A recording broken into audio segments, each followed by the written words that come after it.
ایک انتہائی عجیب و غریب اور عبرتناک واقعہ جس کے بارے میں بہت کم لوگ جانتے ہیں۔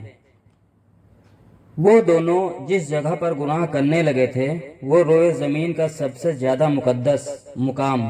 جیسے ہی انہوں نے گناہ کیا اسی وقت ان کے جسم پتھر کے ہونے لگے، ان کی روحیں قبض کر لی گئیں اور گوشت پوشت کے جسم پتھر کے بنتے چلے گئے۔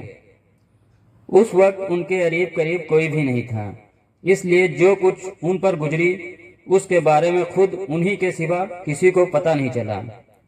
تاریخ کا انتہائی عجیب و غریب اور خوفناک ترین واقعہ تھا۔ دو زندہ انسان جن میں سے ایک مرد تھا اور دوسری عورت تھی، عذاب الہی کے تحت پتھر کے بن گئے تھے۔ کچھ دیر گزری تو ادھر سے کسی کا گزر ہوا، اس نے ان کو دیکھا اور پہچان لیا۔ یہ بھی معلوم ہو گیا کہ انہوں نے اس مقدس و متبرک ترین مقام پر کیسا گھناؤنا کام کیا تھا جس کی فوری طور پر پکڑ ہو گئی تھی۔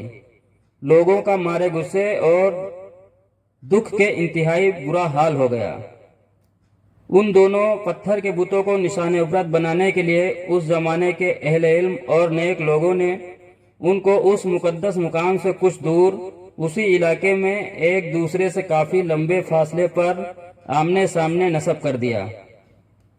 اس مقدس مقام پر عبادت کے لیے آنے والوں کے لیے لازم قرار دے دیا گیا کہ ان دونوں کے بتوں کو جوتوں سے مارتے ہوئے گزرا جائے تاکہ دیکھنے والوں کے ذہنوں میں ان کا کیا ہوا گناہ تازہ رہے اور وہ اس واقعہ سے عبرت حاصل کرتے رہیں۔ اب جو بھی اس مقدس مقام پر آتا وہ ان کو جوتے مارتے ہوئے گزرنے لگا۔ وقت گزرتا رہا، 100-150 سال تک یہی سلسلہ چلتا رہا۔ اس کے بعد کچھ وقت گزرا تو نئی آنے والی نسلوں نے آہستہ آہستہ ان بتوں کو جوتوں سے مارنا چھوڑ دیا۔ شیطان نے ان کے ذہن میں یہ بات ڈالی کہ کیونکہ یہ عبادت کا حصہ نہیں، لہذا ان بتوں کو جوتوں سے مارنا ضروری نہیں، بلکہ اس کی بجائے ان کو علامتی طور پر تھپڑ مار کر گزرا جائے، جس سے ان سے نفرت کا اظہار بھی ہوتا رہے گا اور ان کے کیے ہوئے گناہ کا خیال بھی لوگوں کے ذہنوں میں موجود رہے گا۔ گزرتے وقت کے ساتھ ساتھ یہ تھپڑ بھی ہلکی سی چپت میں تبدیل ہونے لگا اور پھر بالکل علامتی طور پر آہستہ سے ان بتوں کو چھو کر گزرنے کا سلسلہ شروع ہوا۔ شیطان نے ایک بار پھر ورگلایا۔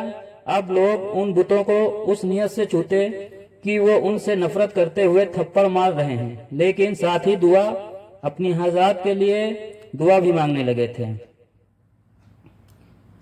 شیطان نے ان کے ذہن میں بٹھا دیا کہ اگر تم ان بتوں کو نفرت سے چھوتے وقت دعا مانگو گے تو تمہاری دعائیں جلدی قبول ہوں گی۔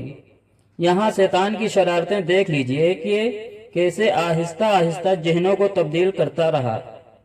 جب لوگوں کی حاجت پوری ہو جاتی تو شیطان ان کو سمجھاتا کہ یہ حاجت اسی وجہ سے پوری ہوئی ہے کہ تم نے بت کو چھو کر دعا کی تھی۔ وقت گزرنے کے ساتھ ساتھ آنے والی نسلوں کی سوچ بدلتی چلی گئی اور وہ اب ان بتوں کو چھو کر دعا ضرور مانگتے تھے، لیکن ان کے انداز میں ان بتوں کے لیے عقیدت اور احترام آنے لگا تھا۔ اور پھر وہ وقت بھی جلد آ گیا جب ایک بدبخت نے اس بت کے سامنے اس کی باقاعدہ مناجات کی اور اسی سے دعا مانگنے لگا۔ جوتے مارنے سے شروع ہونے والی داستان تھپڑ مارنے، علامتی طور پر چھونے، عقیدت سے چھونے سے ہوتی ہوئی باقاعدہ عبادت تک چلی گئی۔ اب ان دونوں بتوں کی باقاعدہ پوجا کی جانے لگی تھی، ان سے منتیں اور مرادیں مانگی جانے لگی تھیں۔ بدی کے عبرتناک انجام کی علامت اب دونوں بت خدا بنا لیے گئے تھے۔ ایک وقت آیا کہ ان بتوں کو سجدے کیے جانے لگے، ان کے سامنے قربانی کی جانے لگی اور ان کا شمار بڑے بتوں میں کیا جانے لگا۔ پھر یہ اندھیری رات اور زیادہ گہری ہوتی چلی گئی، یہاں تک کہ ایک دن رشد و ہدایت کا ایک سورج طلوع ہوا جس سے وہ پورا خطہ اور چاردان عالم جگمگا اٹھے۔ دنیا سے جہالت چھٹنے لگی۔ ایک عظیم ہستی نے ساری دنیا میں ایک ایسا عظیم انقلاب برپا کر دیا تھا